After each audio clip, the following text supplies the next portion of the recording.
आज हम बात करेंगे सीटेट के प्रैक्टिस टेस्ट पेपर्स के बारे में, जिससे आपको आइडिया मिलेगा कि आप तक एग्ज़ाम की तैयारी कितनी चल रही है और कैसी चल रही है। ये हमारा टेस्ट पेपर 1 है। सबसे पहले भाग 1 बाल विकास और शिक्षण शास्त्र आता है, यानी CDP चाइल्ड डेवलपमेंट पेडागोजी आता है। इसमें हमारा पहला क्वेश्चन है, देखो अगर आप प्रैक्टिस सेट अच्छे से करना चाहते हैं तो सबसे पहले आप क्वेश्चन पढ़िएगा, जैसे हम आपको बताते हैं। फिर इसमें से हम आपको मेरे आंसर देने से पहले आपको इसमें से आंसर बताना होगा, और आप कमेंट बॉक्स में या फिर अपने पास एक बुक ले लीजिए, कॉपी वगैरह, उसमें लिख लीजिए कि पहले का पहला सही है, पहले का दूसरा है, पहले का तीसरा, कौन सा सही है उस पर फिर टिक लगाइए। अगर आपका सही है तो सही का निशान, नहीं तो गलत का निशान लगाइए, ठीक है। और सारे जब आपके क्वेश्चन हो जाएंगे तो आप मुझे ये बताइएगा कितने आपके सही हैं और कितने गलत। ये प्रैक्टिस करने का सबसे बेस्ट तरीका होता है, इससे आपको आइडिया मिलता है कि आपकी तैयारी कैसी चल रही है, ठीक है। और प्रैक्टिस टेस्ट ये करवाने का यही हमारा रीजन है कि आपको इसके बारे में पता हो कि आपकी तैयारी चल कैसी रही है। तो पहला क्वेश्चन है कि एक बालक अधिक सीखता है यदि उसे, मतलब एक जो बालक होता है वो किस तरह से अच्छे से सीख सकता है। तो ऑप्शन ए है कि पाठ्य पुस्तक के माध्यम से पढ़ाया जाए। अगर बच्चों को पाठ्य पुस्तक के माध्यम से पढ़ाएंगे तो बच्चे अच्छे से सीख पाएंगे। दूसरा है कंप्यूटर से पढ़ाया जाए। हम कंप्यूटरों का प्रयोग करके अगर बच्चों को पढ़ाएंगे तो बच्चे अच्छे से सीख पाएंगे। तीसरा है व्याख्यान विधि से पढ़ाया जाए। हमारी पढ़ाने की विधि कैसी हो, व्याख्यान हो, यानी कि लेक्चर के मेथड से पढ़ाएं। और चौथा है कि क्रिया विधि से पढ़ाया जाए। तो हमारे पढ़ाने की विधि कैसी हो, क्रिया विधि हो। तो बताओ इसमें से हमारा सबसे अच्छा मेथड पढ़ाने का कौन सा होता है। बच्चे की जगह पे खुद को रख कर देखिए कि आपको कौन सा तरीका सबसे अच्छा लगता था, तो आपने बुक में लगा लिया होगा कौन सा है। तो हमारा एक का सही आंसर हो जाएगा ऑप्शन डी, क्रिया विधि से पढ़ाया जाए। आपने भी देखा होगा कि आप अच्छे से तब सीखते थे जब आपको क्रिया विधि से पढ़ाते थे, ना कि व्याख्यान विधि से पढ़ा देंगे। व्याख्या करते रहेंगे तो अभी छोटे बच्चे आपको कैसे समझ में आएगा, लेकिन अगर क्रिया विधि से सिखाएंगे तो अच्छे से आपको सीखने में आ जाएगा। तो ऑप्शन डी सही हो जाएगा। बाकी कंप्यूटर तो हर जगह आ नहीं सकता है पढ़ाने के लिए, और पाठ्य पुस्तक के माध्यम से पढ़ाएंगे तो भी बच्चा नहीं सीख पाएगा।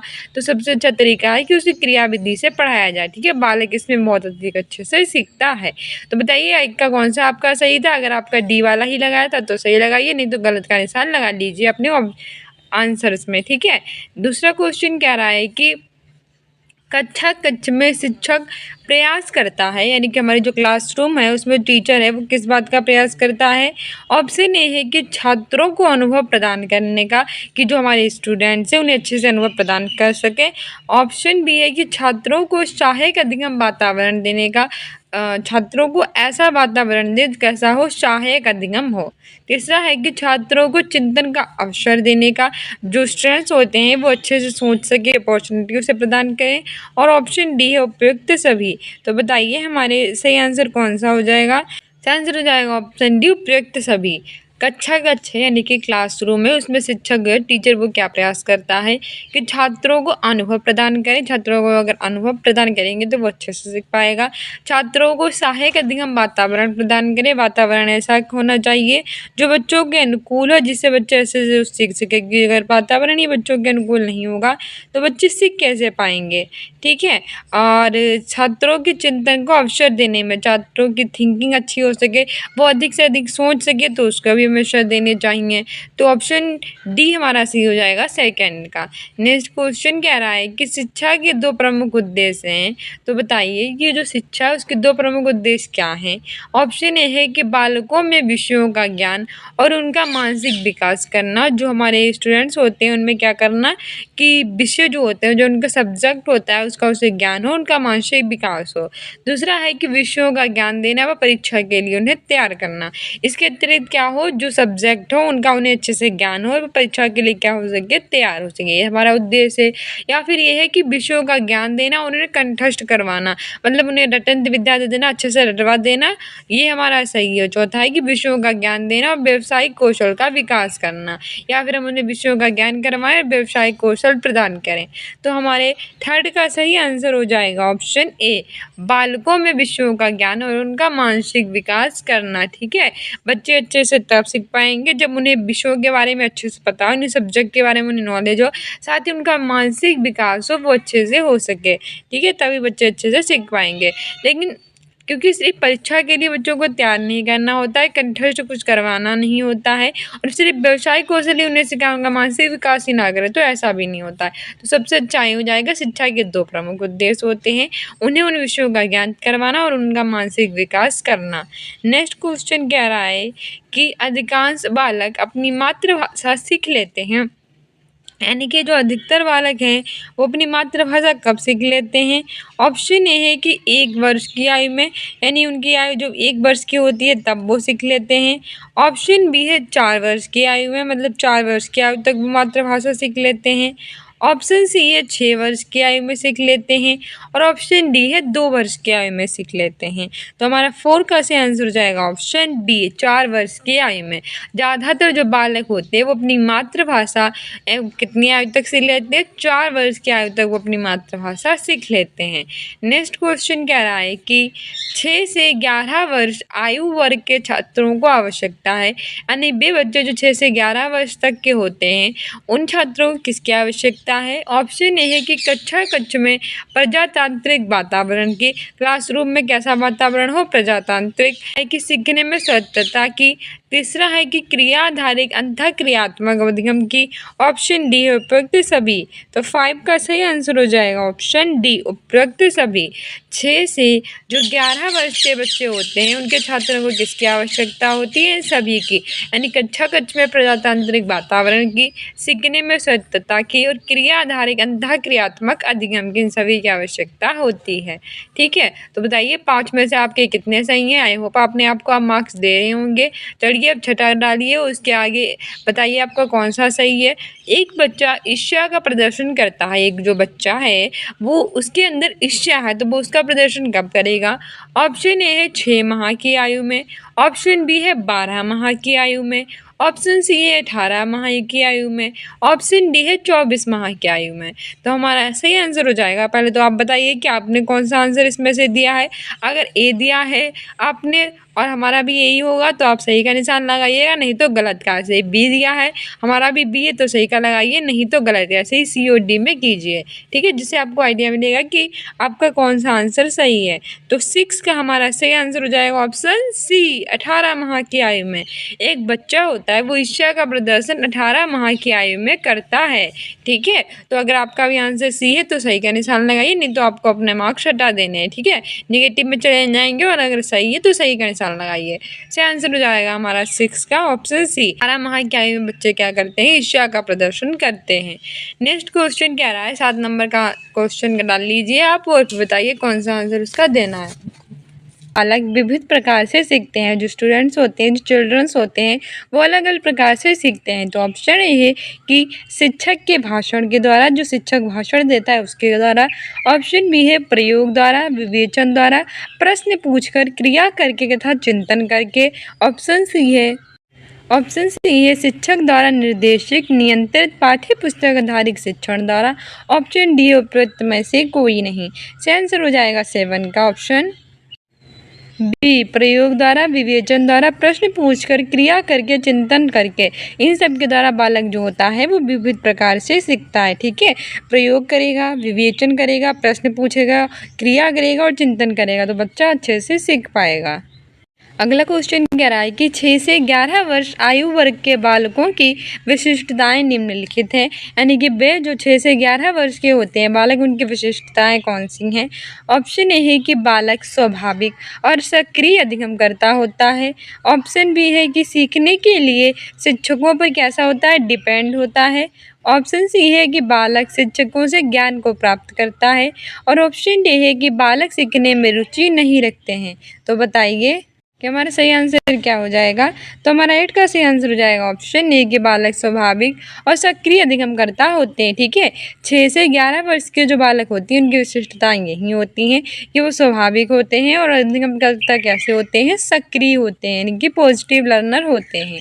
नेक्स्ट क्वेश्चन कह रहा है कि सृजनशील बालक के बारे में कौन सा कथन सत्य नहीं है, यानी इसमें से ऐसा कथन ऐसा है जो सृजनशील यानी कि क्रिएटिव बालक के बारे में गलत है, तो वही बता बताना है। ऑप्शन ए है कि सृजनशील बालक जिज्ञासु होते हैं, यानी उनके अंदर जिज्ञासा होती है। ऑप्शन बी है सृजनशील बालक जो होते हैं वो साहसी नहीं होते हैं। ऑप्शन सी है सृजनशील बालक कैसे होते हैं, बहिर्मुखी होते हैं। और ऑप्शन डी है कि सृजनशील बालक कैसे होते हैं, महत्वाकांक्षी होते हैं। तो 9 का सही आंसर इसमें हमारा हो जाएगा ऑप्शन बी के बालक जो होते हैं सृजनशील वो साहसी नहीं होते। ये गलत है, ठीक है, और हमसे गलत ही पूछा था, तो ऑप्शन बी सही हो जाएगा। सृजनशील बालक जिज्ञासु होते हैं, बिल्कुल सही बात है। जो क्रिएटिव बालक होते हैं उनके अंदर जिज्ञासा होती है, इसीलिए वो क्रिएटिव होते हैं, क्योंकि नई नई चीज़ों को वो जानना चाहते हैं, ठीक है। ये बालक बहिर्मुखी होते हैं, बिल्कुल सही बात है, अपने बाहर की दुनिया से वो रखते हैं, उनसे नई नई चीज़ों को याद करते हैं, सृजनशील इसीलिए कहलाते हैं। और ये भी सही है कि सृजनशील बालक कैसे होते हैं, महत्वाकांक्षी होते हैं, ठीक है। साहसी नहीं होते, गलत है, क्योंकि सृजनशील बालक साहसी होते हैं, ठीक है। साहसी नहीं अगर होंगे तो वो कैसे काम चलेगा, सृजनशीलता तभी उनके अंदर आती है जब वे जिज्ञासु, बहिर्मुखी, महत्वाकांक्षी और साहसी होते हैं। लेकिन नहीं पूछा था तो ऑप्शन बी ही सही हो जाएगा कि सृजनशील बालक साहसी नहीं होते। ये गलत हो जाएगी क्योंकि सृजनशील बालक साहसी होते हैं, ठीक है। सृजनशील बालक वही बालक होते हैं जो नई नई क्रिएटिव चीज़ों को करते हैं, ठीक है। नेक्स्ट क्वेश्चन कह रहा है कि नवीन ज्ञान की प्राप्ति होती है, मतलब नया ज्ञान है उसकी प्राप्ति हमें किस तरह से होती है। ऑप्शन ए है कि ज्ञान स्थानांतरण के द्वारा, अपने ज्ञान को दूसरों को पहुंचाकर। ऑप्शन बी है रटने के द्वारा, मतलब हम रटेंगे तभी हमारे अंदर नए ज्ञान की प्राप्ति होगी। ऑप्शन सी है अनुभव द्वारा, नया अर्थ है उसको ढूंढने के द्वारा। ऑप्शन डी है उपयुक्त में से कोई नहीं। सबसे पहले रटने के द्वारा हटा दो, क्योंकि किसी भी नए ज्ञान की प्राप्ति हम रटन विद्या से नहीं कर सकते। रटन विद्या को बिल्कुल बढ़ावा नहीं देना है, ठीक है। सही आंसर हो जाएगा ऑप्शन सी, अनुभव द्वारा, नवीन अर्थ ढूंढने के द्वारा। नया ज्ञान हमें तभी प्राप्त होता है जब अपने एक्सपीरियंस से इसका नया अर्थ ढूंढते हैं, ठीक है। नवीन ज्ञान की प्राप्ति अनुभव के द्वारा, एक्सपीरियंस के द्वारा, नया अर्थ ढूंढने के द्वारा होती है। नेक्स्ट क्वेश्चन कह रहा है कि शिक्षण एक प्रक्रिया है, यानी कि शिक्षण जो है वो कैसी प्रक्रिया है। ऑप्शन ए है कि शिक्षक के द्वारा जो अधिगमकर्ता होते हैं उनके ज्ञान के स्थानांतरण की। ऑप्शन बी है जो अधिगम है उसको निर्देशित करने की। ऑप्शन सी है अनुदेशन करने की। और ऑप्शन डी है कि शिक्षण अधिगम का सरलीकरण करने की। तो बताइए इसमें से किसके द्वारा शिक्षण एक प्रक्रिया है। तो हमारा 11 का सही आंसर हो जाएगा ऑप्शन डी, शिक्षण अधिगम का सरलीकरण करने की, ठीक है। शिक्षण एक कैसी प्रक्रिया होती है, ये शिक्षण अधिगम का सरलीकरण करने की प्रक्रिया होती है। नेक्स्ट क्वेश्चन कह रहा है कि बच्चे का सामाजिक विकास वास्तव में कब से प्रारंभ होता है, यानी कि बच्चों का जो सोशल डेवलपमेंट है वो स्टार्टिंग कहाँ से होती है उसकी रियलिटी में। ऑप्शन ए है कि विद्यालय से पूर्व अवस्था में। ऑप्शन बी है शैशवावस्था में।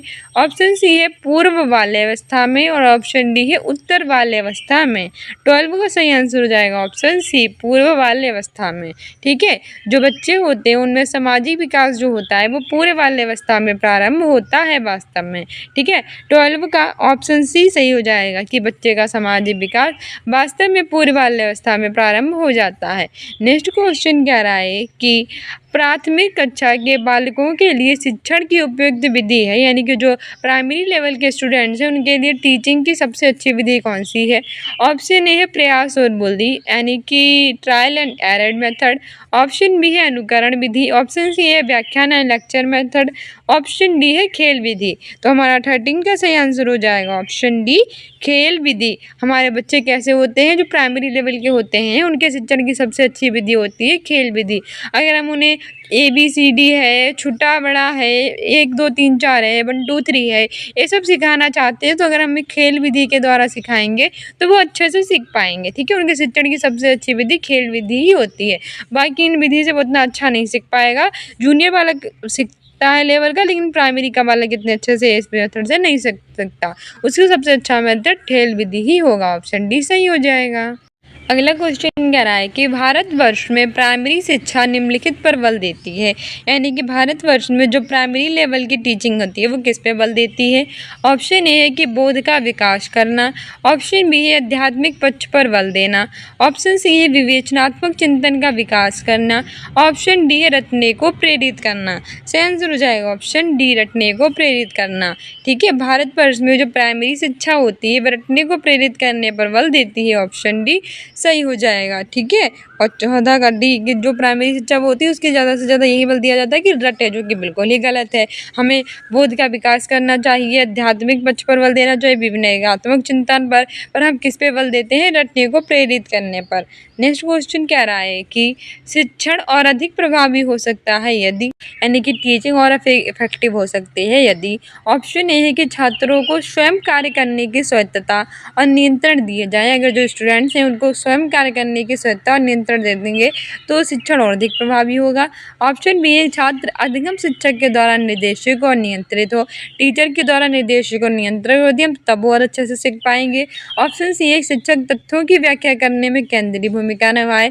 जो हमारे स्टूडेंट्स होते हैं उनके पास जो तथ्य होते हैं उनकी व्याख्या करने में केंद्रीय, यानी कि जो टीचर होता है जो तथ्यों की व्याख्या करने में सेंट्रल भूमिका प्ले करे तब। और ऑप्शन डी है कि शिक्षक अधिगम को निर्देशित करे। तो बताइए इसमें से कौन सा प्रभावी हो सकता है टीचिंग, किसके द्वारा? तो हमारा सही आंसर हो जाएगा ऑप्शन ए कि छात्रों को स्वयं कार्य करने की स्वायत्तता और नियंत्रण दिया जाए। ठीक है, शिक्षण और अधिक प्रभावी कब होगा? जब हम छात्र को स्वयं कार्य करने की स्वायत्तता नियंत्रण देंगे तो टीचिंग और भी ज़्यादा इफेक्टिव होगी।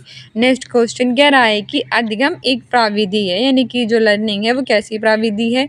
ऑप्शन ए है कि तथ्य होते हैं उनको याद करने की है।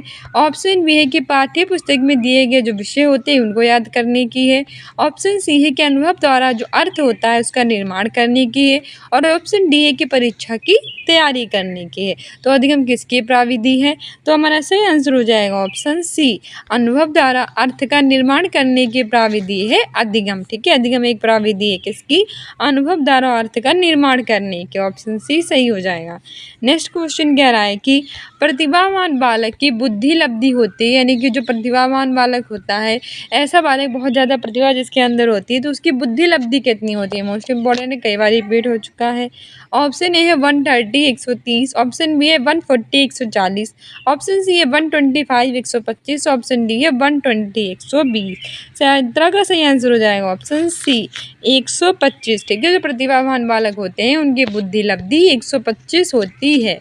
नेक्स्ट क्वेश्चन कह रहा है कि विद्यार्थी का विकास निर्भर करता है, यानी कि जो स्टूडेंट्स होता है उनका डेवलपमेंट किस पर डिपेंड करता है? ऑप्शन ए है वंशानुक्रम पर, ऑप्शन बी है वातावरण पर, ऑप्शन सी है वंशानुक्रम और वातावरण पर, ऑप्शन डी है उपयुक्त में से कोई भी नहीं। तो हमारा 18 का सही आंसर हो जाएगा ऑप्शन सी वंशानुक्रम और वातावरण पर। जो विद्यार्थी होते हैं उनका जो विकास है वो वंशानुक्रम और वातावरण पर निर्भर करता है। ऑप्शन सी सही हो जाएगा। नेक्स्ट क्वेश्चन कह रहा है कि एक उत्तम शिक्षक वह है जो, यानी कि एक जो शिक्षक है वो उत्तम तब हो सकता है जब। ऑप्शन ए है कि छात्र में वांछित व्यवहारगत परिवर्तन करता है, कि उसके जो स्टूडेंट्स या जो व्यवहार होता है उसमें चेंजेस कर दे। ऑप्शन बी है कि मौखिक रूप से ज्ञान को प्रेषित करे। ऑप्शन सी है सूचना का वर्णन करे। और ऑप्शन डी है पाठ्यचर्या को संप्रेषित करे। तो सही आंसर इसमें हमारा हो जाएगा ऑप्शन ए, छात्र में वांछित व्यवहारगत परिवर्तन करता है। वहीं एक उत्तम शिक्षक हो सकता है, एक अच्छा टीचर वही होगा जब एक छात्र के जो व्यवहार होते हैं उसमें परिवर्तन कर दे। ठीक है, नेक्स्ट क्वेश्चन कह रहा है कि प्राइमरी स्तर पर अनुदेशन होना चाहिए, यानी कि प्राइमरी लेवल पर अनुदेशन कैसा होना चाहिए? ऑप्शन ए है शिक्षक केंद्रित, ऑप्शन बी है पाठ्य पुस्तक केंद्रित, ऑप्शन सी है छात्र केंद्रित, ऑप्शन डी है शिक्षक और पाठ्य पुस्तक केंद्रित। बहुत ही मोस्ट इंपॉर्टेंट और ईजी क्वेश्चन, कई बार रिपीट हो चुका है कि हमारे प्राइमरी स्तर या जूनियर स्तर किस पर भी निर्देशन कैसा होना चाहिए? वो छात्र केंद्रित होना चाहिए। स्टूडेंट्स जो होते हैं वो क्या होते हैं? सेंटर में होते हैं। ठीक है, स्टूडेंट सेंटर में होते हैं, छात्र केंद्रित होता है। शिक्षक केंद्रित, पाठ्य पुस्तक केंद्रित और आपके शिक्षक और पाठ्य पुस्तक केंद्रित ऐसा कुछ नहीं होगा। से आंसर ऑप्शन सी ही हो जाएगा। नेक्स्ट क्वेश्चन कह रहा है कि अधिगम के लिए क्या आवश्यक है, यानी कि लर्निंग है उसके लिए क्या इंपॉर्टेंट है? ऑप्शन ए है स्वानुभव, ऑप्शन बी है स्व चिंतन, ऑप्शन सी है स्व क्रिया, ऑप्शन डी है उपयुक्त सभी। 21 का सही आंसर हो जाएगा ऑप्शन डी उपयुक्त सभी। ठीक है, अधिगम के लिए स्वानुभव, स्वचिंतन और स्वक्रिया ये तीनों इंपॉर्टेंट होते हैं। तो अधिगम के लिए क्या आवश्यक होता है? अधिगम के लिए स्वानुभव, स्वचिंतन, स्वक्रिया तीनों इंपॉर्टेंट होते हैं। उपयुक्त सभी आंसर हो जाएगा। नेक्स्ट क्वेश्चन कह रहा है कि 6 या 7 वर्ष के बालक दूसरे के विचारों को स्वीकार करने के योग्य नहीं होता। मतलब जो भी बालक 6 या 7 वर्ष का होता है वो दूसरों की थिंकिंग को एक्सेप्ट नहीं कर पाता। क्यों? क्योंकि ऑप्शन ए है क्योंकि ये बहुत ज़्यादा छोटा होता है, ऑप्शन बी है क्योंकि ये गहन केंद्रित होता है, ऑप्शन सी है क्योंकि वह बुद्धिमान नहीं होता है, और ऑप्शन डी है क्योंकि वह कल्पनाशील होता है। तो 22 का सही आंसर हो जाएगा ऑप्शन बी, क्योंकि वह अहम केंद्रित होता है। ठीक है, 6 या 7 वर्ष का बालक दूसरे के विचारों को स्वीकार करने के योग्य नहीं होता है, क्योंकि वह अहम केंद्रित होता है, इसीलिए दूसरे के जो थिंकिंग है उसको एक्सेप्ट नहीं कर पाता है, थॉट्स वगैरह को। ठीक है, ऑप्शन बी हमारा सही हो जाएगा। अगला क्वेश्चन कह रहा है कि 6 से 11 वर्ष आयु वर्ग के जो बालक हैं उनको सीखने के लिए आवश्यक है। ऑप्शन ए है मूर्त क्रियाएं, अनुभवों की उपलब्धता। ऑप्शन बी है शिक्षक द्वारा ज्ञान का स्थानांतरण। ऑप्शन सी है रटने के लिए अवसरों की व्यवस्था। ऑप्शन डी है कक्षा में उच्च स्थान प्राप्त करने की प्रेरणा। 23 का सही आंसर हो जाएगा ऑप्शन ए, मूर्त क्रियाएं, अनुभवों की उपलब्धता। ठीक है, 6 से 11 वर्ष का जो बालक है उसको सीखने के लिए क्या आवश्यक होता है कि मूर्त क्रियाएं, अनुभवों, इनकी उपलब्धता। 23 का ऑप्शन ये सही हो जाएगा। नेक्स्ट क्वेश्चन कह रहा है कि निम्न में से किसकी भूमिका पूर्व बाल्यावस्था में बालक के संवेगात्मक विकास एक सबसे ज़्यादा महत्वपूर्ण है। यानी कि इसमें से किसकी भूमिका होती है पूर्व बाल्यावस्था में जो बालक के संवेगात्मक विकास के लिए इम्पोर्टेंट है। ऑप्शन ए है अध्यापकों की। ऑप्शन बी है सगे साथियों की। ऑप्शन सी है पड़ोसियों की। ऑप्शन डी है माता पिता की। 24 का सही आंसर हो जाएगा ऑप्शन डी, माता पिता की। ठीक है, माता पिता की भूमिका पूर्व बाल्यावस्था में बालक के संवेगात्मक विकास के लिए सबसे ज़्यादा इम्पोर्टेंट होती है। बालक का अच्छे से विकास हो, उसका संवेग अच्छे से विकसित हो, इमोशंस उसके अच्छे से डेवलपमेंट हो, इसके लिए माता पिता की इम्पोर्टेंट भूमिका होती है। नेक्स्ट क्वेश्चन कह रहा है कि शिक्षा मनोविज्ञान है। ऑप्शन ए है विशुद्ध विज्ञान है। ऑप्शन बी है व्यवहारिक विज्ञान है। ऑप्शन सी है मानक विज्ञान है। और ऑप्शन डी है उपयुक्त में से कोई नहीं, यानी इनमें से कोई नहीं।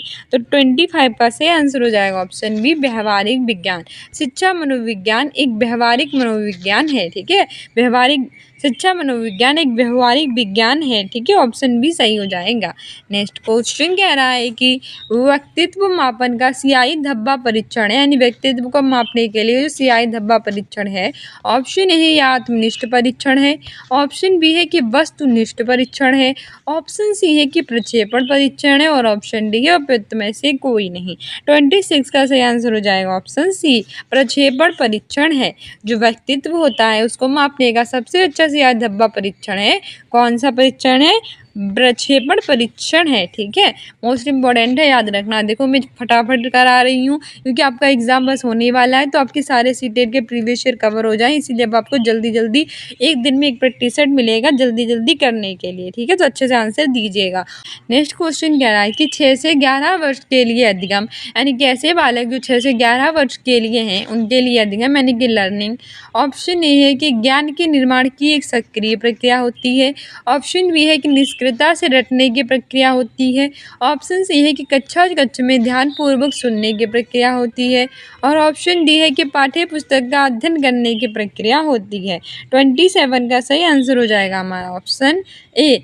ठीक है, कि ज्ञान के निर्माण की एक सक्रिय प्रक्रिया होती है। 6 से 11 वर्ष के जो बालक होते हैं उनके लिए लर्निंग, ज्ञान के निर्माण की एक पॉजिटिव प्रोसेस होती है। नेक्स्ट क्वेश्चन कह रहा है कि बालकों में अधिगम यानी कि जो बालक है उनमें लर्निंग। ऑप्शन ए है कि ज्ञान को रटने से होती है। ऑप्शन बी है कि पाठ्य पुस्तक को पढ़ने से होती है। ऑप्शन सी है कि शिक्षक द्वारा ज्ञान के स्थानांतरण के द्वारा होती है। ऑप्शन डी है कि क्रिया करके होती है। सही आंसर हो जाएगा हमारा 28 का ऑप्शन डी, क्रिया करके होता है। ठीक है, बालकों में जो अधिगम होता है वो कैसा होता है? क्रिया करके बालकों में अधिगम होता है। बालकों में तब लर्निंग अच्छे से होगी जब वो क्रिया करेगा। ठीक है, लर्निंग बाय डूइंग उनके अंदर होता है। नेक्स्ट क्वेश्चन कह रहा है कि अधिगम प्रभावशाली रूप में होता है यदि, यानी कि लर्निंग तब ज़्यादा इफेक्टिव होगी जब। ऑप्शन ए है कि बच्चों को सीखने के लिए हम तत्पर करें। ऑप्शन बी है बच्चा जो वे सीखता है उसको बार बार दोहराए। ऑप्शन सी है बच्चा संतुष्ट अनुभव करे। और ऑप्शन डी है बच्चा उपयुक्त सभी करें, इनमें से सारे कार्य वो करे तब उसके प्रभावशाली अधिगम होगी। तो हमारे 29 का सही आंसर हो जाएगा ऑप्शन डी, के सभी कार्य करे। बच्चे के अंदर लर्निंग तब ज़्यादा इफेक्टिव होगी जब सीखने के लिए वो तत्पर होगा, जो भी सीखता है उसको दोहराएगा और संतुष्ट अनुभव करेगा। ठीक है, ये सभी कार्य करेगा तो उसके अंदर लर्निंग इफेक्टिव तो उसके अंदर लर्निंग कैसी होगी, इफेक्टिव होगी। नेक्स्ट क्वेश्चन कह रहा है कि वृद्धि के बारे में क्या सही नहीं है, यानी कि वृद्धि की बात करें तो वृद्धि के बारे में कौन सा गलत है, इसमें से सही नहीं है मतलब गलत पूछा है। ऑप्शन ए है कि अभिवृद्धि कैसी होती है, शारीरिक। ऑप्शन बी है अभिवृद्धि कैसी होती है, मात्रात्मक।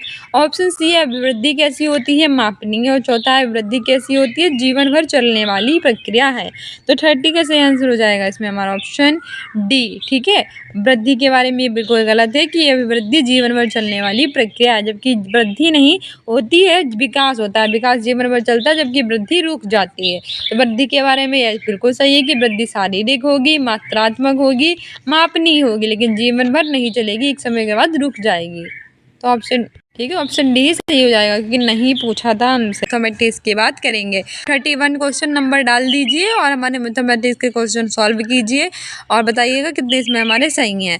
तो हमारा ऑप्शन 31 पहला कह रहा है क्वेश्चन कि सरल करें, यानी कि हमारे पास ये जो दिया गया है क्वेश्चन, इसको सरल करना है। जल्दी जल्दी हम आंसर ही देखते चलेंगे क्योंकि हमारे पास ज़्यादा टाइम नहीं है और हमारा एग्जाम होने वाला है, तो सारे प्रैक्टिस सेट हम आपको जल्दी जल्दी सॉल्व करा देंगे।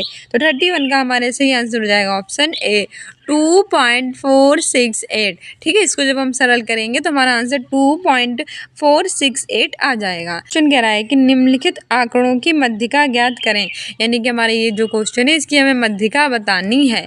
तो ऑप्शन ए 36, ऑप्शन बी है 18, ऑप्शन सी है 25, ऑप्शन डी है 35। तो हमारा 32 का सही आंसर हो जाएगा ऑप्शन सी 25। इनकी मध्यिका की बात की गई है तो वो 25 आएगी इसको सॉल्व करने के बाद। क्वेश्चन कह रहा है कि मान ज्ञात करें, हमें इसका मान बताना है। तो इसमें हमारा 33 का सही आंसर हो जाएगा ऑप्शन डी 0, यानी कि 0 इसका मान होगा इसको सॉल्व करने के बाद। मैथमेटिक्स के क्वेश्चन आपको सॉल्व कर लीजिएगा, हम आपको आंसर बता रहे हैं। नेक्स्ट क्वेश्चन कह रहा है 34 नंबर का कि 315, 441 और 357 का मासा क्या होगा। ऑप्शन ए है 17, ऑप्शन बी है 19, ऑप्शन सी 21, ऑप्शन डी है 16। 34 का सही आंसर हो जाएगा ऑप्शन सी 21। ठीक है, इसका जब हम मासा निकालेंगे तो वो 21 होगा।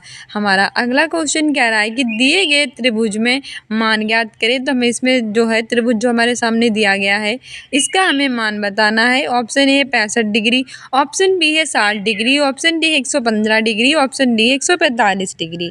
35 का सही आंसर हो जाएगा ऑप्शन सी 115 डिग्री। इसको सॉल्व करेंगे तो x का मान 115 डिग्री आएगा। नेक्स्ट क्वेश्चन कह रहा है कि एक रेलगाड़ी 75 किलोमीटर घंटा की 75 किलोमीटर प्रति घंटा की एक समान चाल से चल सक रही है, वे 20 मिनट में कितनी दूरी तय करेगी। ऑप्शन ए है 25 किलोमीटर, ऑप्शन बी है 20 किलोमीटर, ऑप्शन सी है 15 किलोमीटर, ऑप्शन डी है 7.5 किलोमीटर। 36 का सही आंसर हो जाएगा ऑप्शन ए 25 किलोमीटर। अगर एक रेलगाड़ी 75 किलोमीटर प्रति घंटा की समान चाल चल रही है तो 20 मिनट में वह 25 किलोमीटर की दूरी तय करेगी। ठीक है, 36 का ऑप्शन ए सही हो जाएगा। अगला क्वेश्चन कह रहा है कि 273045 एक संख्या है, इसमें अंक 0 का हमें स्थानीय मान बताना है। तो 1000 ऑप्शन बी है 0, ऑप्शन सी है 100, ऑप्शन डी है 10। 37 का सही आंसर हो जाएगा ऑप्शन बी 0। हम इसको जब सॉल्व करेंगे तो इसमें 0 का स्थानीय मान जो है कितना होगा, 0 ही होगा। नेक्स्ट क्वेश्चन कह रहा है कि समांतर श्रेणी -33, -33, -29 में प्रथम जो 12 पद है उनका योगफल कितना है, ज्ञात करें। ऑप्शन ए है -180, ऑप्शन बी है 180, ऑप्शन सी है 810, ऑप्शन बी है -108। तो इसमें हमारा 38 में सही आंसर हो जाएगा ऑप्शन ए -180। ठीक है, समांतर श्रेणी जो है इसमें प्रथम 12 पदों का योगफल -180 होगा। अगला कह रहा है कि सरल करें, हमारे पास एक संख्या दी गई और इसको हमें सरल करना है। ऑप्शन ए है 108, ऑप्शन बी है 72, ऑप्शन सी है 18, ऑप्शन डी 144। 39 का सही आंसर हो जाएगा ऑप्शन डी 144। जब हम इसको सरल करेंगे तो हमारा आंसर ऑप्शन डी हो जाएगा 144। हमारा अगला क्वेश्चन कह रहा है कि वह सबसे छोटी संख्या हमें याद करनी है जिस संख्या से हम 81 को भाग देने पर भागफल एक पूर्ण घन प्राप्त होगा। ऑप्शन ए है 27, ऑप्शन बी है 81, ऑप्शन सी है 9, ऑप्शन डी है 3। 40 का सही आंसर हो जाएगा हमारा ऑप्शन डी 3। ठीक है, वह सबसे छोटी संख्या 3 है, जिससे वह सबसे छोटी संख्या जो है वो 3 है, जिसको संख्या 81 से भाग देने पर भागफल एक पूर्ण घन प्राप्त हो जाएगा। नेक्स्ट क्वेश्चन कह रहा है कि हमारे पास ये एक संख्या दी गई, इसका हिंदू अरबी अंक पूछा है हमसे। LXXVI का हिंदू अरबी अंक क्या है? ऑप्शन ए है 95 है, ऑप्शन बी है 56 है, ऑप्शन सी है 86 है, ऑप्शन डी है 126 है। हमारा 41 का सही आंसर हो जाएगा ऑप्शन सी 86 है। ठीक है, इसका हिंदू अरबी अंक कितना है?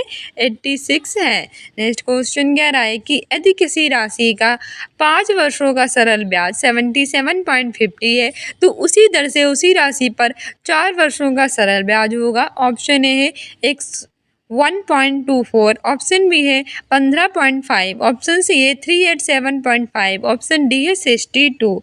42 का सही आंसर हो जाएगा ऑप्शन डी 62 यानी कि 62।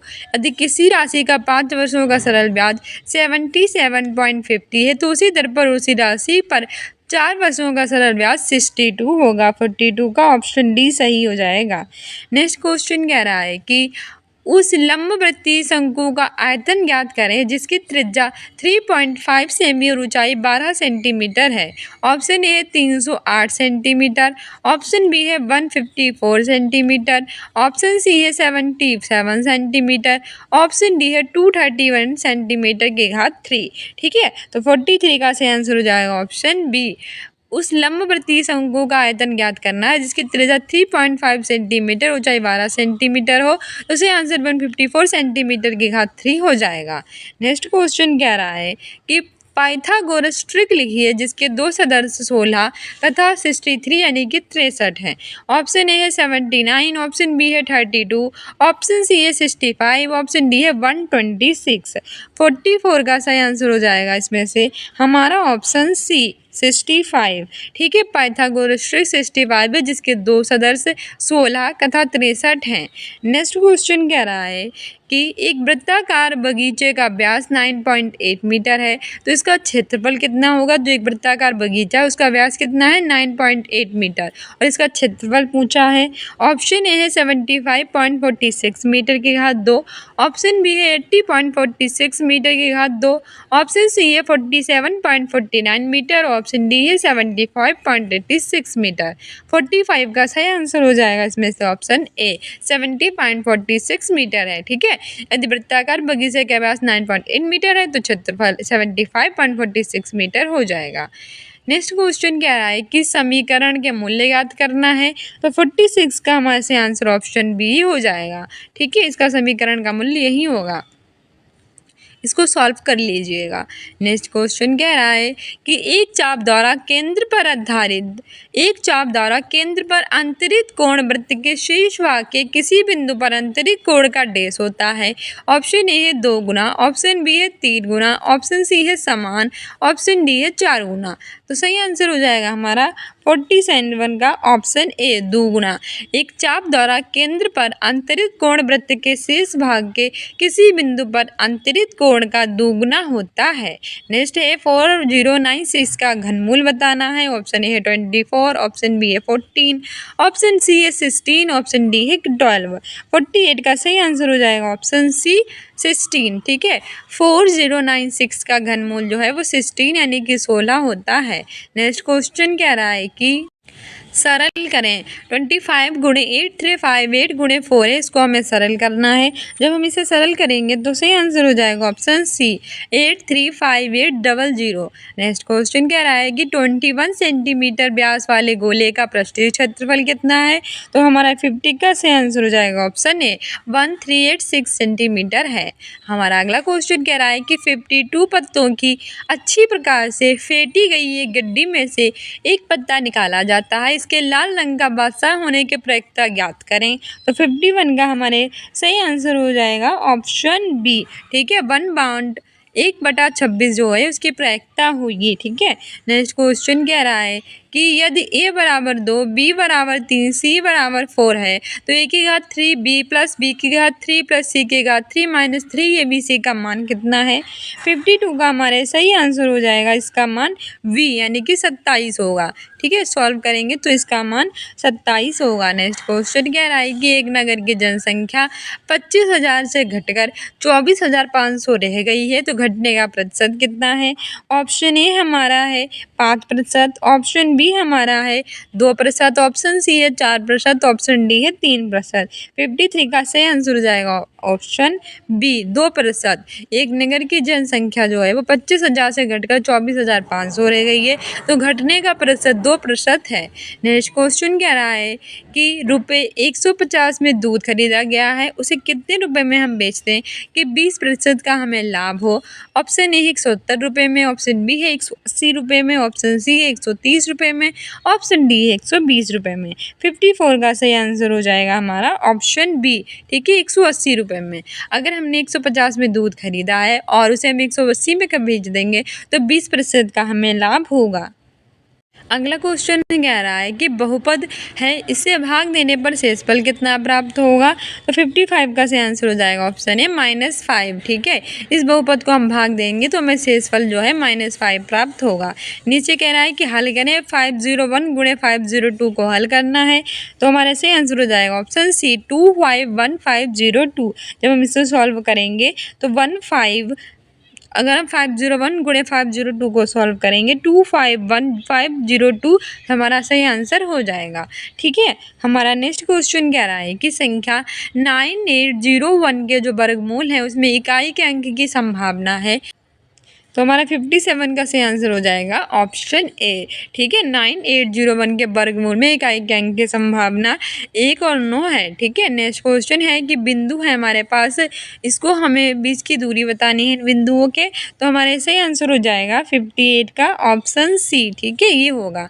नेक्स्ट है ऐसा कोण याद करें जो संपूरक कोण के समान है, मतलब वो कोण याद करना है जो किसके समान हो, संपूरक कोण के। तो सही आंसर हो जाएगा हमारा ऑप्शन सी 90 डिग्री। वे कोण 90 डिग्री है जो संपूरक कोण के बराबर है। हमारा अगला क्वेश्चन कह रहा है कि 2 बच्चों वाले 1500 परिवारों का यादृच्छिक रूप से चयन किया गया और निम्नलिखित आंकड़े लिए गए। जैसे कि परिवार में लड़कियों की संख्या इस तरह से है, परिवारों की संख्या इस तरह से है, तो यादृच्छिक रूप से चुने गए परिवार की प्रायिकता को ज्ञात करना है जिसमें एक लड़की हो। तो हमारे 60 का सही आंसर ऑप्शन ये हो जाएगा 407/750, ठीक है। सो डियर स्टूडेंट्स, ये थे हमारे मोस्ट इंपॉर्टेंट सीटेट के प्रीवियस ईयर के पेपर और इससे आपको आइडिया मिला कैसे एग्जाम में क्वेश्चन पूछे जाएंगे, ठीक है। इन्वायरमेंटल स्टडीज़ का, ठीक है, हमने CDP और मैथमेटिक्स करवा दी है। इन्वायरमेंटल स्टडीज़ भी देख लीजिए किस तरह से क्वेश्चन इस पे पूछे जाएंगे। हमारा अगला क्वेश्चन कह रहा है इन्वायरमेंटल स्टडीज़ का कि पाल, प्रतिहार और राष्ट्रकूट देश पर नियंत्रण करने के लिए लड़े जो कि हर्ष के बाद शक्ति का प्रतीक था। यानी कि जो पाल थे, प्रतिहार थे और जो राष्ट्रकूट थे तो वो इसमें से किस पे लिए लड़े थे, नियंत्रण करने के लिए, जो कि हर्ष के बाद क्या था, शक्ति का प्रतीक था।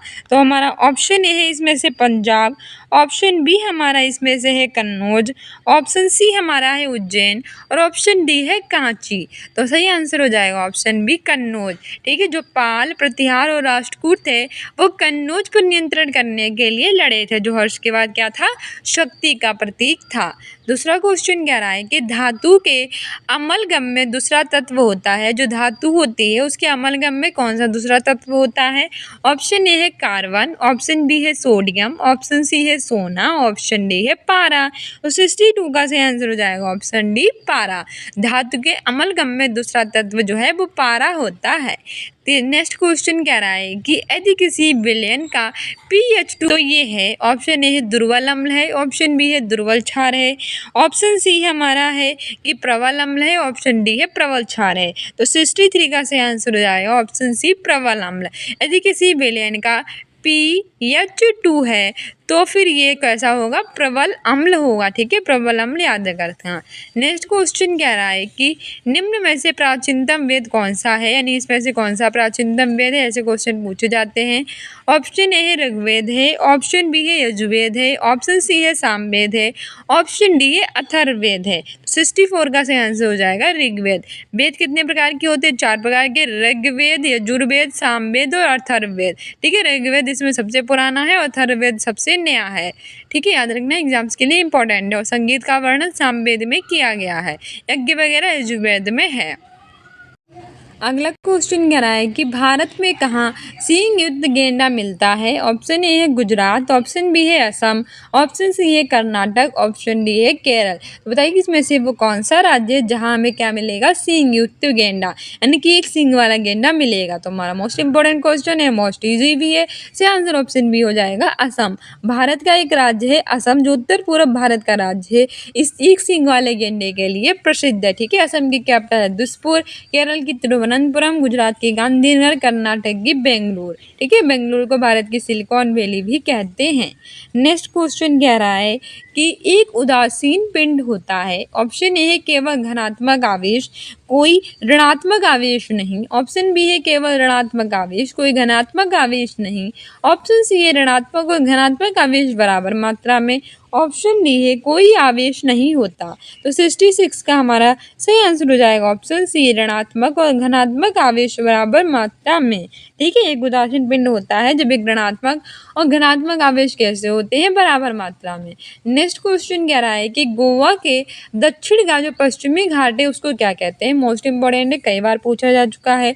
ऑप्शन ए है मालाबार, ऑप्शन बी है कोंकण, ऑप्शन सी है कन्नड़, ऑप्शन डी है उत्तरी सरकार।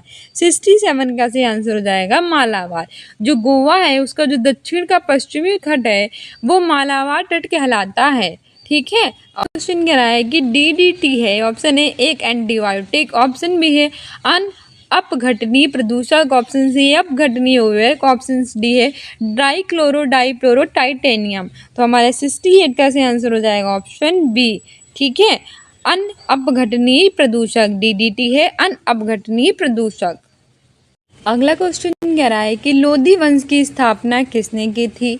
ऑप्शन ए है बहलोल लोधी, ऑप्शन बी है इब्राहिम लोधी, ऑप्शन सी है सिकंदर लोधी, ऑप्शन डी उपयुक्त में से कोई नहीं। सही आंसर 69 का हो जाएगा ऑप्शन है बहलोल लोधी।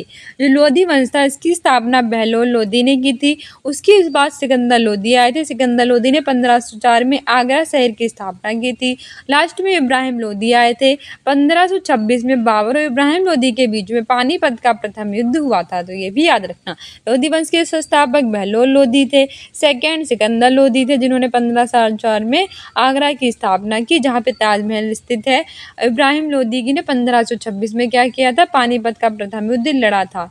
ठीक है, किसने किसने, बाबर और इब्राहिम लोधी के बीच में। नेक्स्ट क्वेश्चन कह रहा है कि निम्न में से कौन सा जीवाणु है जो जल प्रदूषक के सूचक के रूप में काम आता है। ऑप्शन ए है स्टेफाइलोकोकस, ऑप्शन बी है स्ट्रेप्टोकोकस, ऑप्शन सी है डिप्लोकोकस, ऑप्शन डी है कालीफॉर्म। 17 का सही आंसर हो जाएगा option D कालीफॉर्म।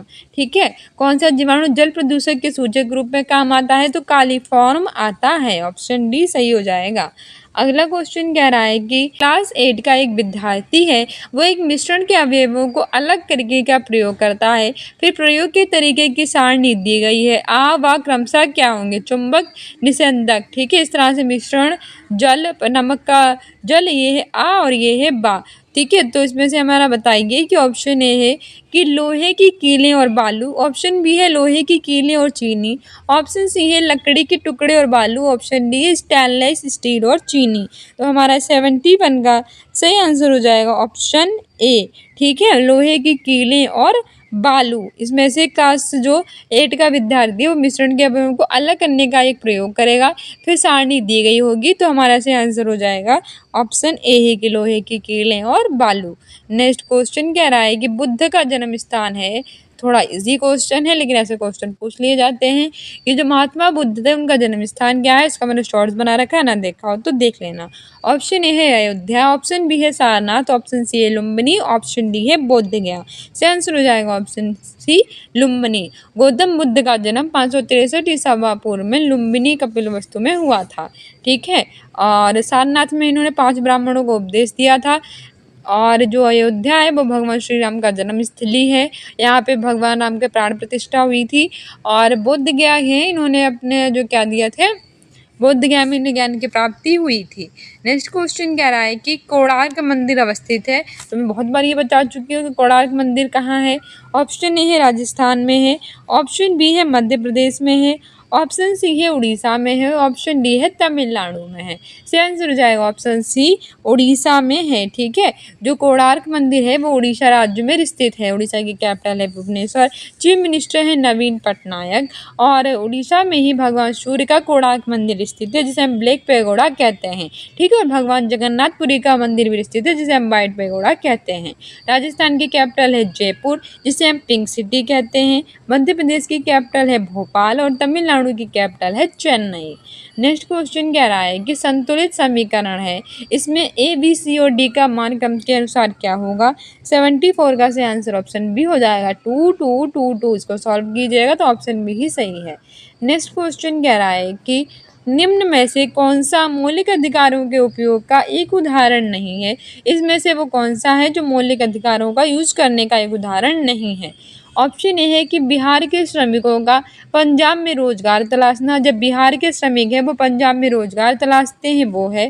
Option A B है कि ईसाई मिशनरियों द्वारा मिशन स्कूल की स्थापना करना। जो ईसाई मिशनरी हैं वो मिशन स्कूल की स्थापना करें।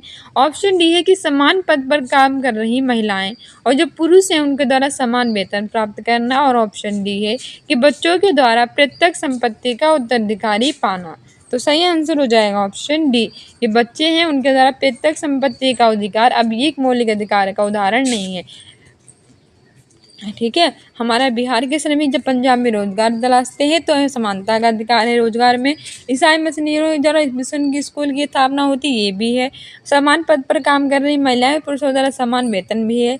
लेकिन जो बच्चे हैं उनका प्रत्यक्ष संपत्ति पर उत्तराधिकार यह भी ये नहीं है। ठीक है, नेक्स्ट क्वेश्चन कह रहा है कि रासायनिक अभिक्रिया के संदर्भ में कौन सा कथन सही है।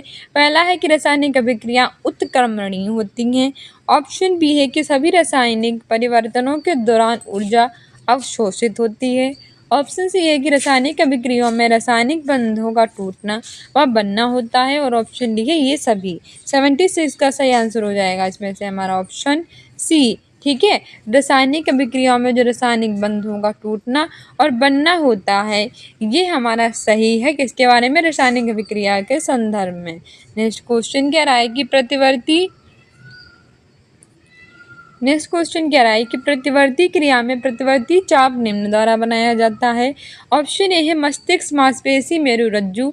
ऑप्शन बी है संवेदांग मेरुरज्जु मांसपेशी। ऑप्शन सी है मांसपेशी मस्तिष्क और मेरुरज्जु। और ऑप्शन डी है मांसपेशी संवेदांग और मेरुरज्जु। 77 का सही आंसर हो जाएगा ऑप्शन बी। ठीक है, जो प्रतिवर्ती क्रिया है उसमें प्रतिवर्ती चाप संवेदांग मेरुरज्जु और मांसपेशी के द्वारा होता है। ऑप्शन बी सही हो जाएगा। नेक्स्ट क्वेश्चन कह रहा है कि जर्मनी के एकीकरण के पीछे किसका दिमाग था। जो जर्मनी का एकीकरण हुआ था उसके पीछे माइंड किसका था।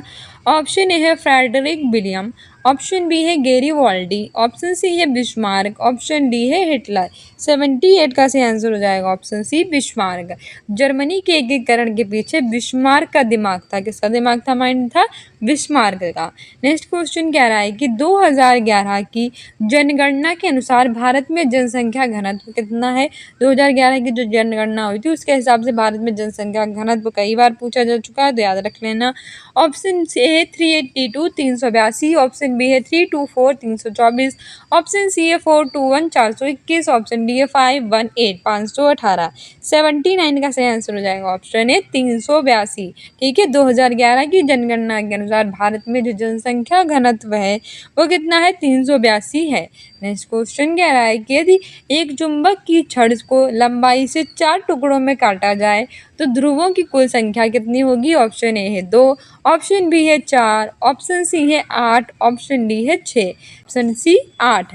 यदि एक चुंबक की छड़ को लंबाई से 4 टुकड़ों में काटे तो ध्रुवों की संख्या 8 होगी। नेक्स्ट क्वेश्चन कह रहा है हमारा कि ह्यूमन डेवलपमेंट रिपोर्ट 2010 में भारत का स्थान कितना था।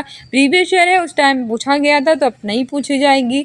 तो हमारा जो तब का बात करें तो हमारा 81 का सही आंसर हो जाएगा ऑप्शन बी। 119 तब था, पर अभी इसका कोई इंपॉर्टेंट नहीं है। अब नया करंट अफेयर में होगा तो नया याद कर लेना, कभी कभी पूछ लेता है सीटेट में भी। ठीक है, जैसे ह्यूमन डेवलपमेंट है, पीस इंडेक्स है और जो आपके हेनले पासपोर्ट इंडेक्स है, ये 2-4 इंडेक्स कभी कभी पूछ लेता है।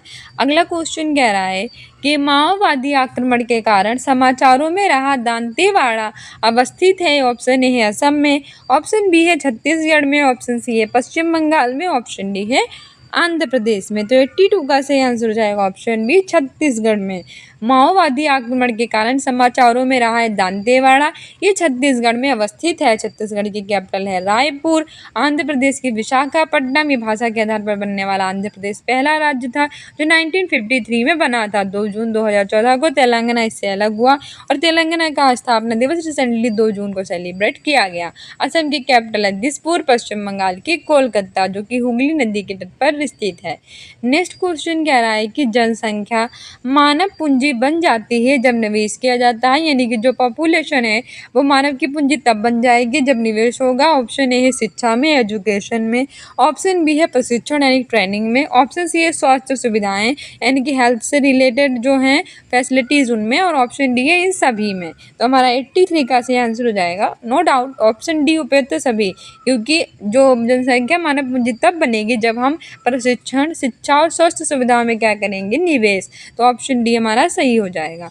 अगला क्वेश्चन कह रहा है कि भोजन पकाते समय कभी कभी बर्तनों की पेंदे की बाहरी सतह काली हो जाती है। इसका अर्थ है यानी कि जब आप भोजन पकाते हैं तो कभी कभी देखते होंगे कि बर्तन के पेंदे की जो लास्ट वाली या नीचे वाली जो सतह होती है, नीचे जो बाहर वाली सतह होती है वो काली हो जाती है, ब्लैक हो जाती है, काली। तो इसका अर्थ क्या होता है, क्यों हो जाती है?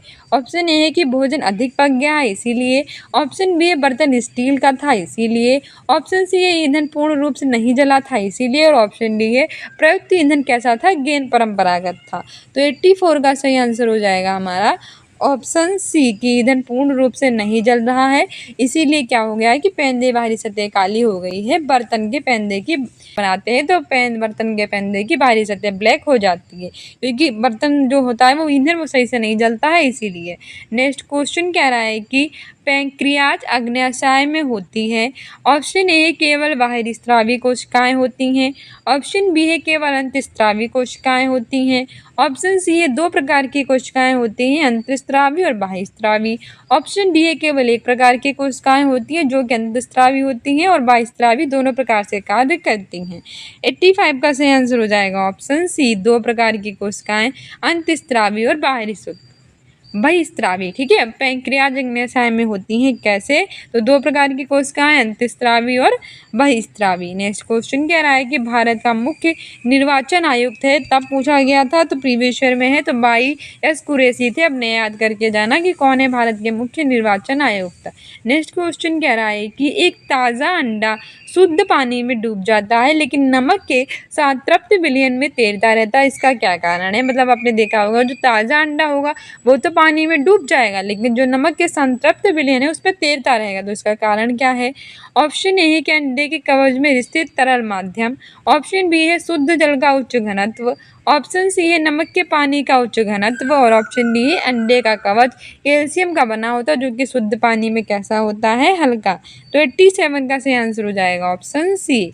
ठीक है, नमक के पानी का उच्च घनत्व, एक अंडा जो होता है वो शुद्ध पानी में डूब जाएगा लेकिन नमक के संतृप्त विलयन में तैरता रहेगा, इसका ही कारण है कि नमक के पानी का उच्च घनत्व। नेक्स्ट क्वेश्चन क्या, अगला क्वेश्चन कह रहा है कि निम्न में से किस विधि के द्वारा प्रयोगशाला में जो ऑक्सीजन गैस है वो बनाई जाती है? ऑप्शन ए, ठीक है, KC1O3 को MnO2 के साथ गर्म करने पर।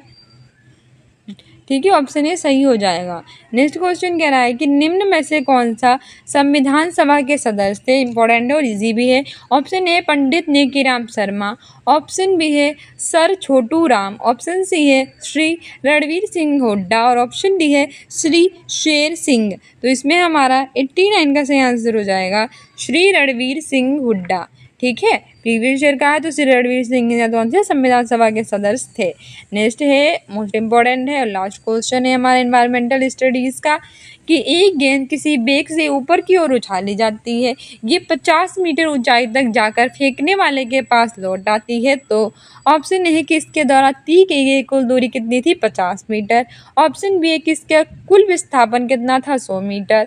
ऑप्शन सी है इसका कुल विस्थापन 0 है और ऑप्शन डी है इसके द्वारा तय की गई दूरी कितनी है, 120 मीटर है। तो 90 का सही आंसर हो जाएगा ऑप्शन सी, इसका कुल विस्थापन 0 है, इसीलिए एक किसी बेग से ऊपर फेंकी गई जो गेंद है वो 50 मीटर ऊंचाई पर जाकर वापस लौट आती है, क्योंकि इसका कुल विस्थापन। हिंदी की बात करेंगे, इसमें हमारा पहला क्वेश्चन कह रहा है कि पथ पथ युग्म का अर्थ है, यानी कि जो पथ और पथ है इस युग्म का क्या अर्थ है। ऑप्शन ए है रास्ता रोगी का भोजन, ऑप्शन बी है रोगी का भोजन रास्ता, ऑप्शन सी है मत भोजन, ऑप्शन डी है कोई नहीं। तो बताइए कि पथ और पथ युग्म का क्या अर्थ है।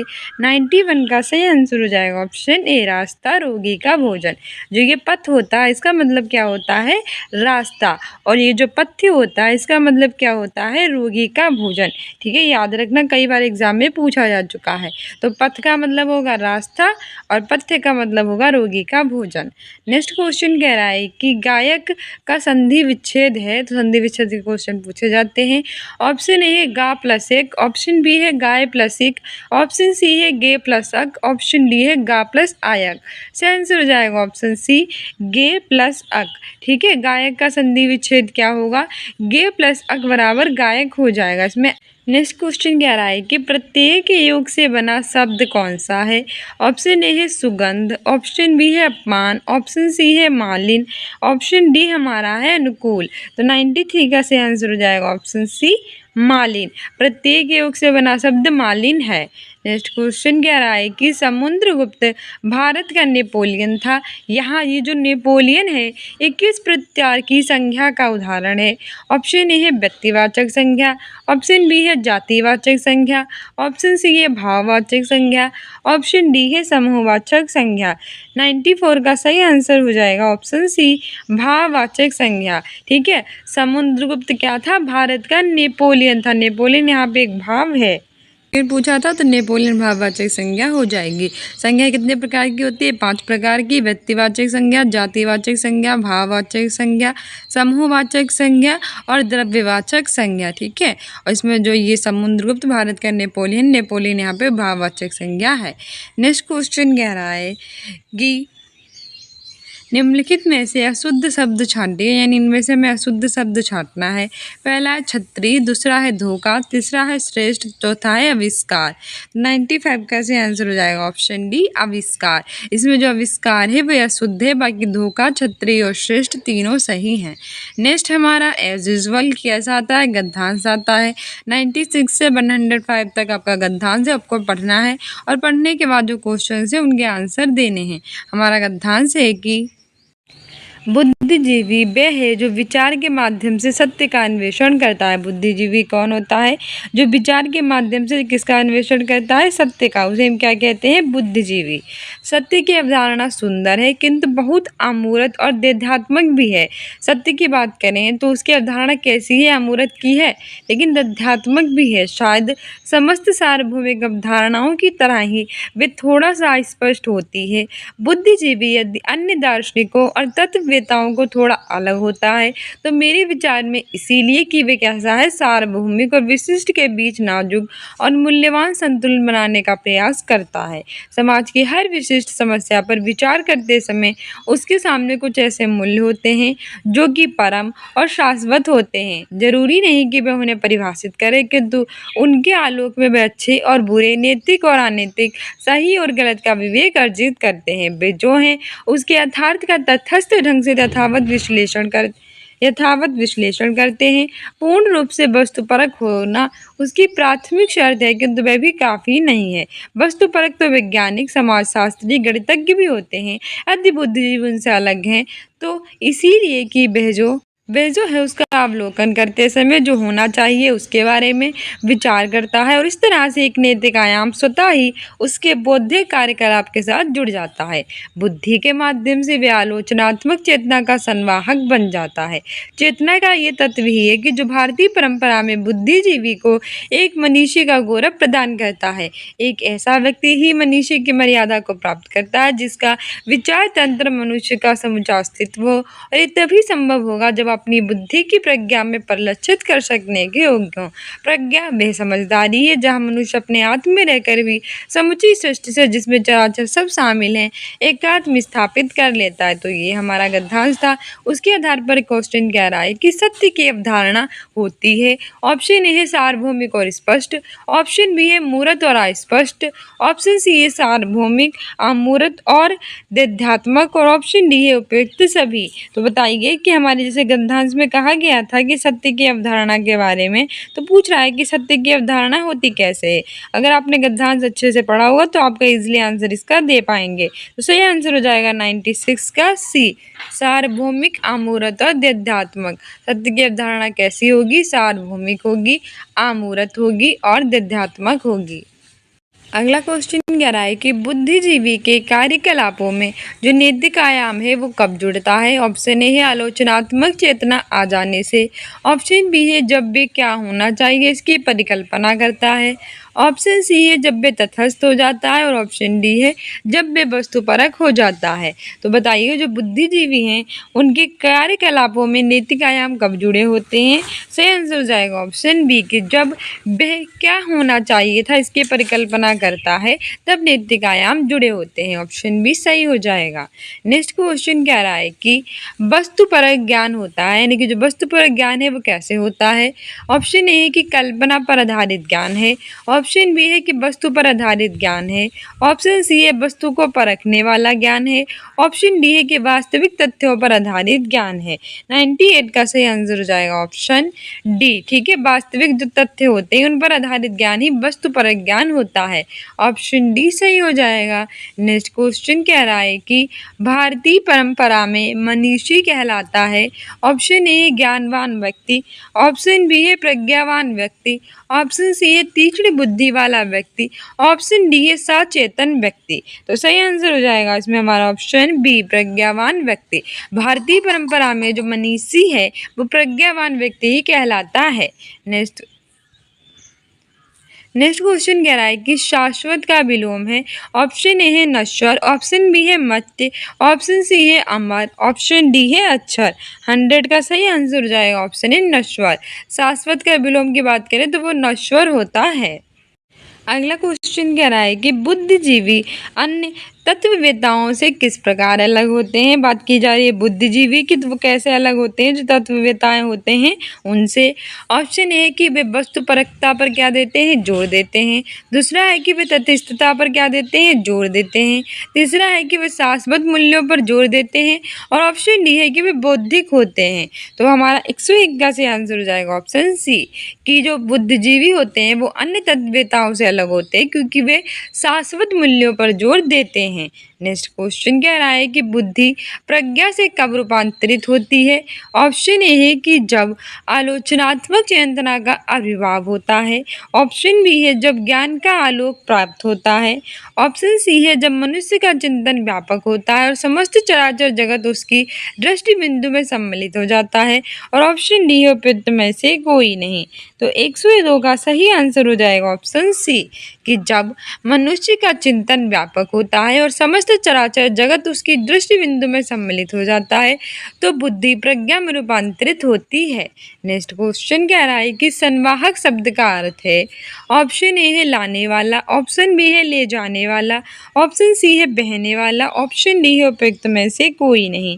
103 का सही आंसर हो जाएगा ऑप्शन बी, ले जाने वाला। संवाहक शब्द का अर्थ होता है ले जाने वाला। नेक्स्ट क्वेश्चन कह रहा है कि चराचर का आशय है, यानी चराचर से क्या आशय है। ऑप्शन ए है चरने वाला और नहीं चरने वाला, ऑप्शन बी है चलने वाला और नहीं चलने वाला, ऑप्शन सी है सजीव और निर्जीव, ऑप्शन डी है उपयुक्त सभी। 104 का सही आंसर हो जाएगा ऑप्शन सी सजीव और निर्जीव। चराचर की बात करें तो इसका आशय होता है सजीव और निर्जीव।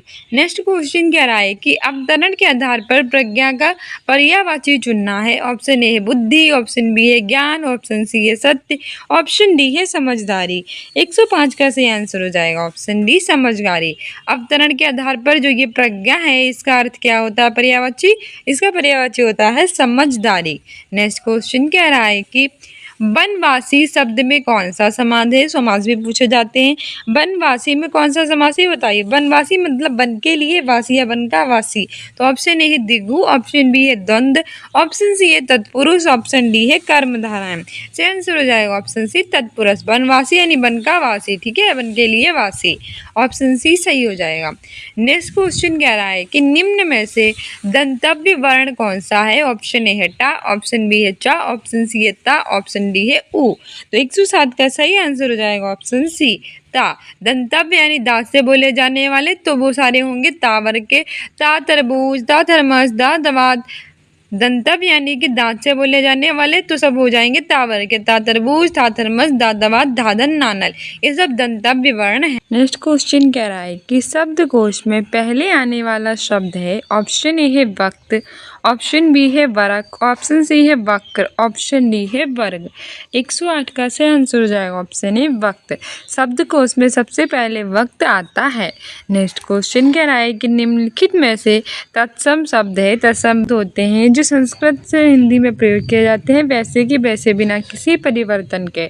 ऑप्शन ए है कोयल, ऑप्शन बी है कपाट, ऑप्शन सी है ऊँट, ऑप्शन डी है काट। सही आंसर हो जाएगा 109 का बी कपाट। ठीक है, कपाट एक तत्सम शब्द है जबकि कोयल, ऊँट और काट ये कैसे शब्द हैं, तद्भव शब्द हैं। नेक्स्ट क्वेश्चन कह रहा है कि अकिंचन का अर्थ है। उसके पास ऑप्शन ए है जिसके पास कुछ ना हो, ऑप्शन बी है जो निर्धन हो, ऑप्शन सी है जो कुछ ना करता हो, ऑप्शन डी है उपयुक्त सभी। 110 का सही आंसर हो जाएगा ऑप्शन ए जिसके पास कुछ नहीं बना हो। वह व्यक्ति जिसके पास कुछ नहीं होता उसे हम अकिंचन कहते हैं। जो निर्धन होता है मतलब है जिसके पास धन दौलत ना हो। कि निजत्व संज्ञा शब्द है, निजत्व में कौन सी संज्ञा है।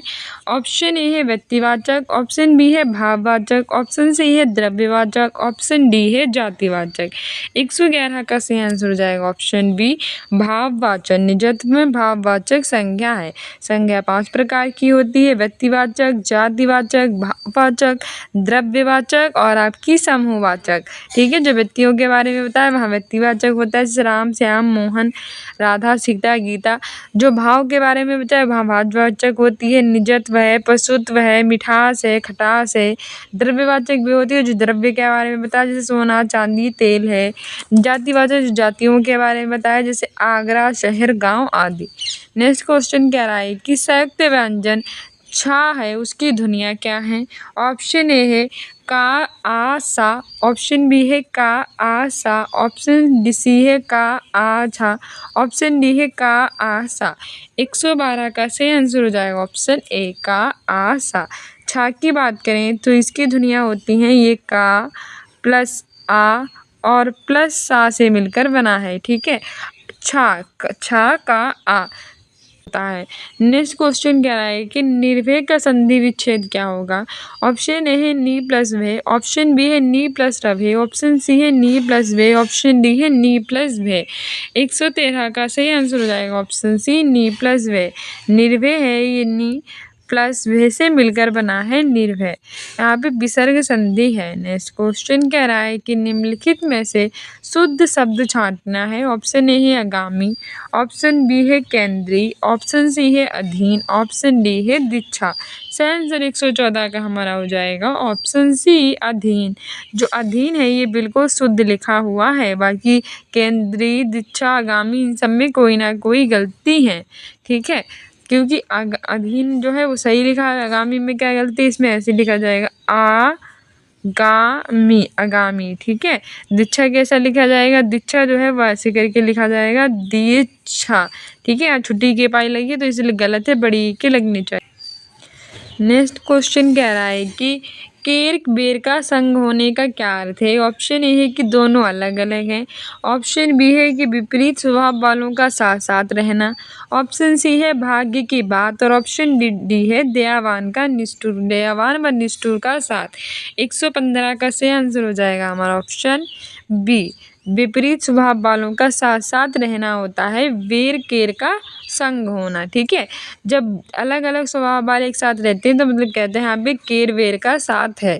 नेक्स्ट क्वेश्चन कह रहा है कि निम्नलिखित में से कौन सी साकर्मक क्रिया है। इसमें से जो आना जाना लेना मरना है, इसमें से वो कौन सी क्रिया है जिसमें कर्म को प्रधानता दी गई, यानी साकर्म कर्म के साथ प्रधानता है, कर्म के साथ प्रधानता है। सही आंसर हो जाएगा ऑप्शन सी लेना। लेना में एक साकर्मक क्रिया है। ठीक है, बाकी सब में किसमें में भी साकर्मक क्रिया नहीं है। नेक्स्ट क्वेश्चन कह रहा है कि निम्नलिखित में से कौन सा कामदेव का पर्यायवाची शब्द नहीं है। ऑप्शन ए है मनमत, ऑप्शन बी है मनोज, ऑप्शन सी है अनंग, ऑप्शन डी है मरीचि। देखो, पर्यायवाची वे शब्द होते हैं जो बिल्कुल समान ही होते हैं, यानी समान अर्थ देते हैं। ठीक है, और कामदेव का मनमत भी होता है, अनंग भी, मनोज भी, लेकिन मरीचि नहीं होता है। तो कामदेव का पर्यायवाची मरीचि नहीं है। और कामदेव के पर्यायवाची हैं कौन कौन से? मनमत, मनोज और अनंग। ठीक है, 117 का ऑप्शन डी ही सही हो जाएगा। नेक्स्ट क्वेश्चन कह रहा है कि निम्न में से भाववाचक संज्ञा है। ऑप्शन ए है पराया, ऑप्शन बी है अपना, ऑप्शन सी है जागरण, ऑप्शन डी है सभ्य। तो हमारा सही आंसर हो जाएगा इसमें ऑप्शन सी जागरण। जागरण में क्या है? जागरण में एक भाववाचक संज्ञा है, जागरण में भाव को प्रधानता दी गई है। नेक्स्ट क्वेश्चन कह रहा है हमारा कि भाषा संबंधी भूल को हम क्या कहते हैं। ऑप्शन ए है पाप, ऑप्शन बी है त्रुटि, ऑप्शन सी है अपराध, ऑप्शन डी है द्रोह। 119 का सही आंसर हो जाएगा ऑप्शन बी त्रुटि। ठीक है, भाषा संबंधी जो भूल होती है, भाषा संबंधी जो भूल हो जाती है उसे हम त्रुटि कहते हैं। नेक्स्ट क्वेश्चन कह रहा है कि निम्नलिखित में से तद्भव शब्द है। ऑप्शन ए है साय, ऑप्शन बी है ग्रह, ऑप्शन सी है चंचू, ऑप्शन डी है सुर। 120 का सही आंसर हो जाएगा ऑप्शन डी सुर। सुर एक तद्भव शब्द है। ठीक है, बाकी तत्सम है। CDP हिंदी सब कुछ बना दिए, ना देखे हो तो देख लेना। इसमें हमारा सबसे पहले है पहला क्वेश्चन कि choose the correct preposition for the blanks. John do you remember Mary, she is an old friend days school times. यानी कि आपको इसमें क्या करना है, उपयुक्त रूप से जो प्रीपोजिशन है वो फिल करनी है। तो हमारा है कि जॉन डू यू रिमेंबर मेरी, क्या जॉन तुम्हें रिमेंबर यानी कि पता है मेरी के बारे में। She is an old friend, वो तुम्हारी पुरानी मित्र है स्कूल टाइम्स में। तो उसमें आएगा क्या डेज के स्थान पर।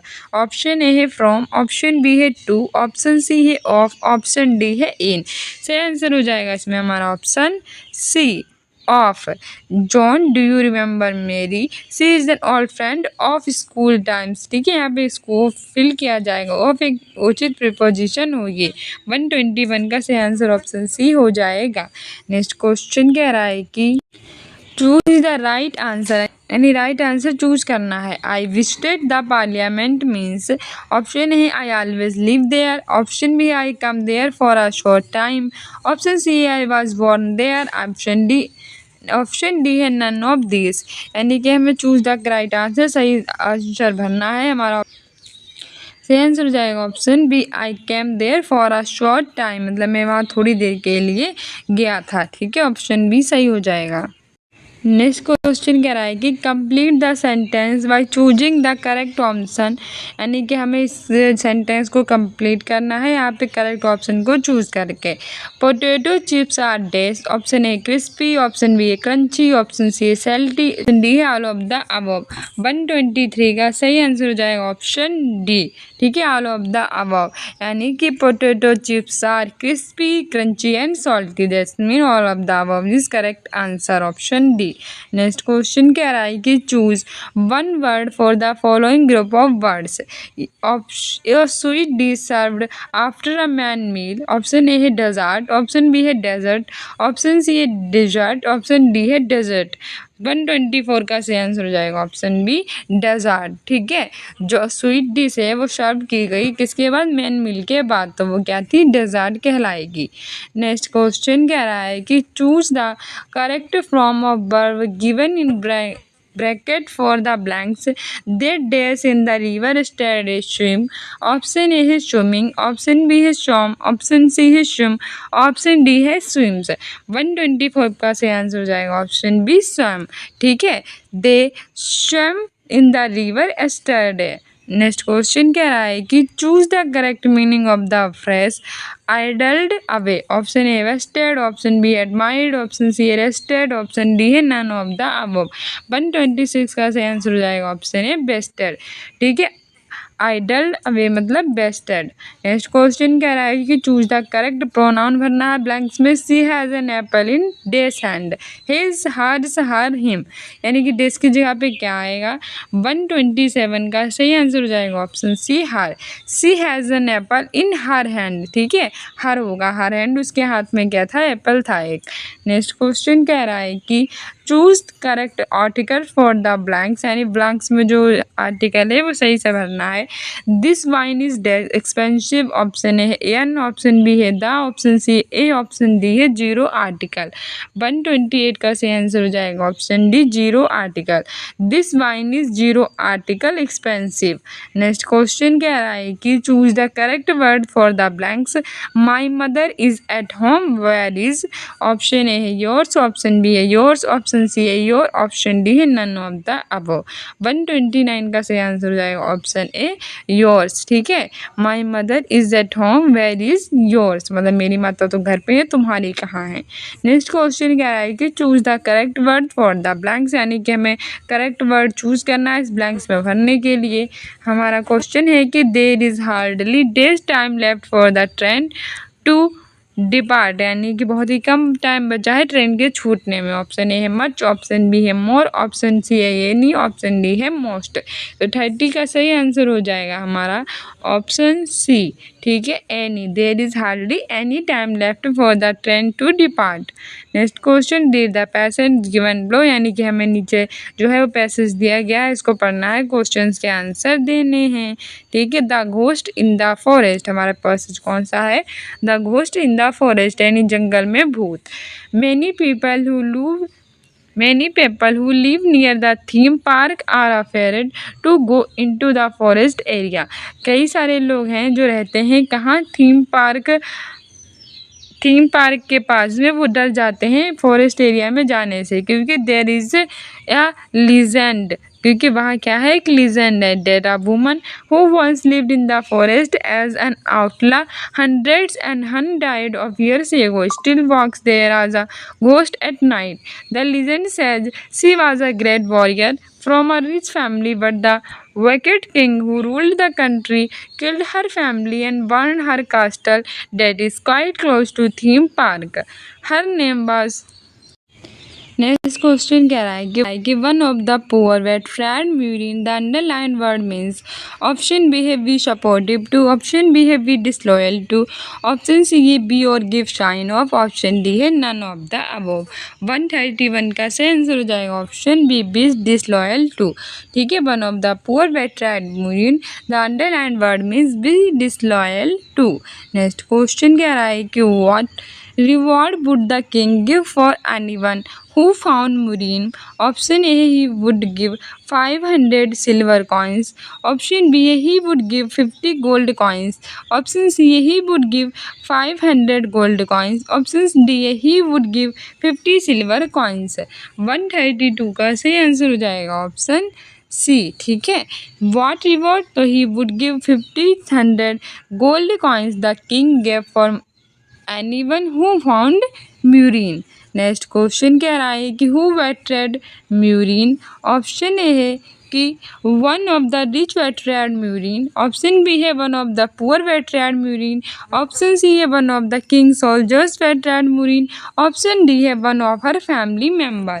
133 का सही आंसर हो जाएगा ऑप्शन बी. ठीक है, हु वेटेड म्यूरिन, तो one of the poor weighted murine.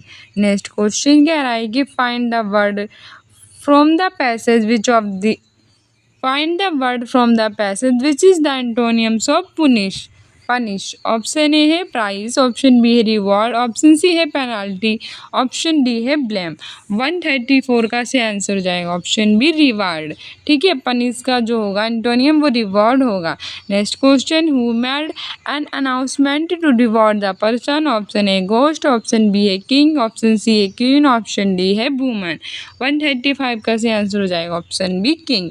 ठीक है, हु मेड एन अनाउंसमेंट, तो king made an announcement to reward a person.